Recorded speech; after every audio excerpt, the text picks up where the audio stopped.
या छात्रों को अपने कोई भी राज्य दूसरे राज्य के कैंडिडेट को रोक नहीं सकता नौकरी देने से। यह असंवैधानिक है। इसलिए हम बिहार सरकार से मांग करते हैं कि जो आप पहले बहाली ले चुके हैं, कम से कम हम लोगों को छूट दिया जाए ताकि हम उस परीक्षा में शामिल हो और हमें भी प्रमोशन का मौका मिले। मैं उत्तर प्रदेश और बिहार के सरहद पे मौजूद हूँ।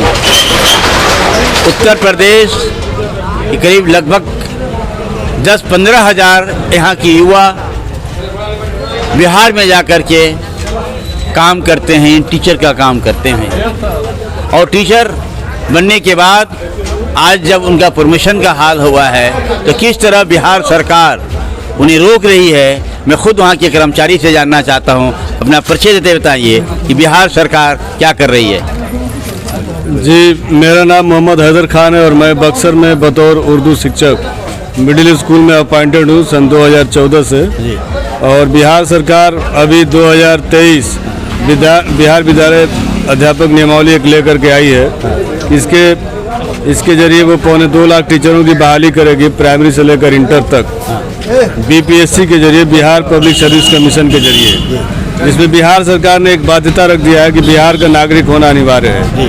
तो हम बिहार सरकार से पूछना चाहते हैं कि 2012 से लेकर 2022 तक जो आपने 3-4 चरण में बहालियाँ की हैं टीईटी परीक्षा के आधार पर, उसमें अदर स्टेट के बहुत सारे लड़के बहाल हुए, उसमें मैं भी एक हूँ। खासतौर से उत्तर प्रदेश में हम लगभग 25,000 हमारी संख्या है। हम लोग मिडिल स्कूलों में बहाल हैं वहाँ पर। अब आप कह रहे हैं कि आप बिहार की नागरिकता लेकर के आइए, तो बिहार की नागरिकता आप बिहार के लोगों से मांगिए ना। आपने जो इससे पहले अदर स्टेट को बहाली में लिया है उनके लिए आपको छूट देना होगा। अगर आप नहीं देंगे तो आपकी जो जैसे प्रधान शिक्षक की बहाली रोक दी गई है हाई कोर्ट के जरिए, उसी तरह ये बहाली भी रुक जाएगी। तो इससे ये पता चलता है कि सरकार जो है अपनी शिक्षक बहाली करने के मूड में नहीं है। वो एन प्रकारेण जो इसको अटकाना चाहती है। इस तरह की तमाम वैधानिक कमियां रख करके वो एक कानून लेकर के आ रहे ताकि लोग जो है भड़के और जाकर कोर्ट में केस कर दें और बहाली रुक जाए और उसके पास एक कहने का मौका मिल जाएगा कि हम तो बहाली करने जा रहे थे, लोगों ने केस कर दिया, अब हम कैसे करें, हाई कोर्ट ने रोक लगा दिया। तो आप रोक लगाने वाला काम ही क्यों करते हैं भाई? आप ऐसा नियमावली बनाएं कि जिसमें सब लोग समाहित हों। और भारत एक राष्ट्र है, एक संघीय राष्ट्र है। भारत जो है एक बिहार से नहीं बनता है। भारत 29 राज्यों से मिलकर के बना है, 7-8 केंद्रशासित प्रदेशों से मिलकर के बना है। आप किसी भी राज्य को 100% किसी भी अन्य राज्य के लोगों को आप नौकरी से मना नहीं कर सकते हैं। ये संविधान में लिखा हुआ है। आप जो है पूर्णतः किसी भी अन्य राज्य के नागरिकों या छात्रों को अपने कोई भी राज्य दूसरे राज्य के कैंडिडेट को रोक नहीं सकता नौकरी देने से। यह असंवैधानिक है। इसलिए हम बिहार सरकार से मांग करते हैं कि जो आप पहले बहाली ले चुके हैं, कम से कम हम लोगों को छूट दिया जाए ताकि हम उस परीक्षा में शामिल हो और हमें भी प्रमोशन का मौका मिले। हम आपके बंधुआ मजदूर बनकर नहीं रहेंगे। हमारे पास तो भाई रास्ता खुला हुआ है पटना हाईकोर्ट जाने के लिए, हम निश्चित तौर पर जाएंगे। लेकिन अगर आप पहले मान जाएंगे तो बेहतर रहेगा, इसलिए कि बहाली रुकेगी नहीं। और जो युवा वहाँ लाखों युवा जो टेट पास करके इंतजार कर रहे हैं, उन बेचारों के अरमानों पे पानी फिर जाएगा अगर हम कोर्ट में चले गए तो उन युवाओं के बारे में सोचिए और हमारे बारे में भी सोचिए। नंबर 1। नंबर 2, आप कह रहे हैं कि भाई आप टेट एग्जाम पास करिए।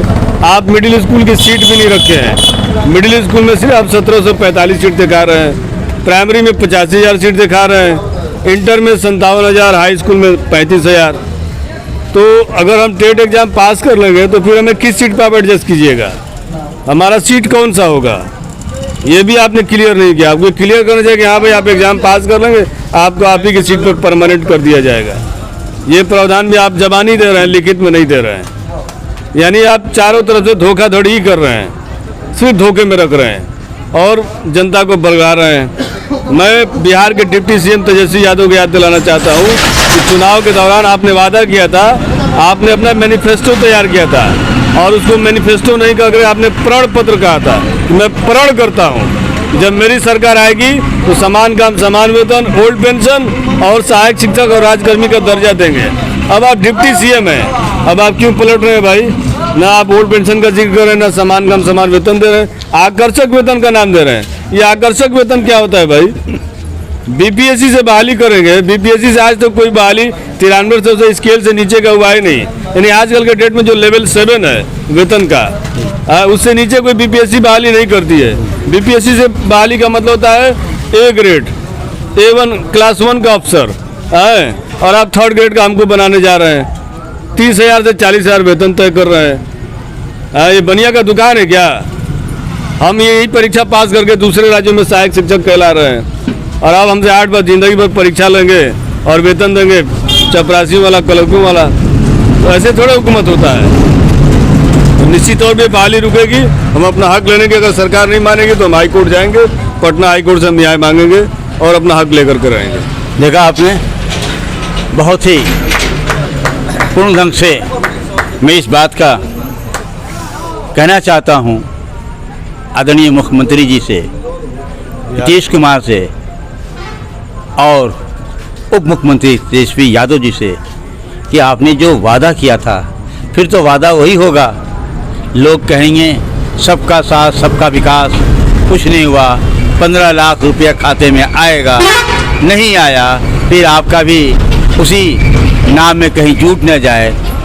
उत्तर प्रदेश के काफ़ी संख्या में जो बच्चे बिहार में काम कर रहे हैं, फिर वो आकर के जब आपका प्रचार करेंगे तो आपको कामयाबी नहीं मिलेगी।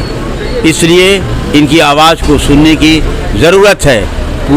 पूरे भारत में जो भी व्यक्ति रहता है, किसी राज्य में रहता है, हर राज्य में जाके काम करने का उसको सहूलियत मिलता है, मिलनी चाहिए। अगर कोई राज्य रुकता है तो यकीनन हाई कोर्ट नहीं तो सुप्रीम कोर्ट में वो रुक जाएगा। ऐसी हरकत ना की जाए जिससे कि बहाली रुक जाए। 72 न्यूज़ के लिए जावेद बिन अली।